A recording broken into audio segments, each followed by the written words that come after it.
Hello everyone, and welcome back to the channel. Today we will talk about a secret thing in my hostel room. I moved into the hostel because it was cheap and close to campus, and honestly, I didn't expect anything more than a quiet place to sleep.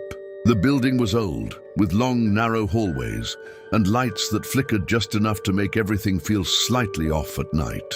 My room was at the very end of the second floor, room 217. The first time I stepped inside, nothing looked strange. Just a bed, a desk, a closet, and a small vent near the ceiling. But there was this heavy silence that didn't feel normal. It wasn't peaceful. It felt like the room was listening. I ignored it and went to sleep, but around 3 a.m. I woke up suddenly, for no reason. I sat there in the dark, trying to figure out what woke me, and that's when I heard it. 3 soft taps. Slow, deliberate, like someone lightly knocking on wood. I looked toward the wall, thinking it was someone in the next room, but the sound didn't come again. I convinced myself it was nothing and went back to sleep.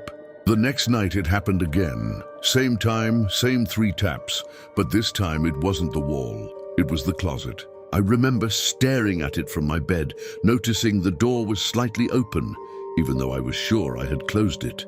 Then the tapping came again, louder this time. I didn't move. After a few seconds, I turned on the light and instantly it stopped. The closet was empty, completely normal. The next morning I asked the guy next door if he heard anything at night. He looked at me for a second and asked, "You're in 217, right?" I said yes, and he just nodded and walked away without explaining anything. That should have been enough for me to leave. But I stayed because I thought there had to be a logical explanation. On the 3rd night, everything changed. I woke up again at the same time, but this time I heard something else. Breathing. Slow, steady breathing, and it wasn't mine. It was coming from inside the room. I froze, staring into the darkness as the closet door slowly creaked open a little more. The breathing stopped, and the silence that followed felt even worse. Like whatever was there knew I was awake. I reached for my phone, turned on the flashlight and pointed it toward the closet. For a split second, I saw a tall shape standing behind the door, but when I blinked, it was gone. The closet was empty again. I didn't sleep that night.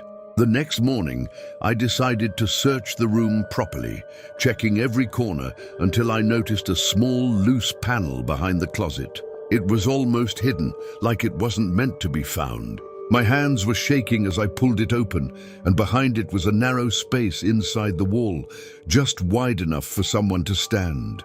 Cold air came out of it, along with a damp, rotten smell.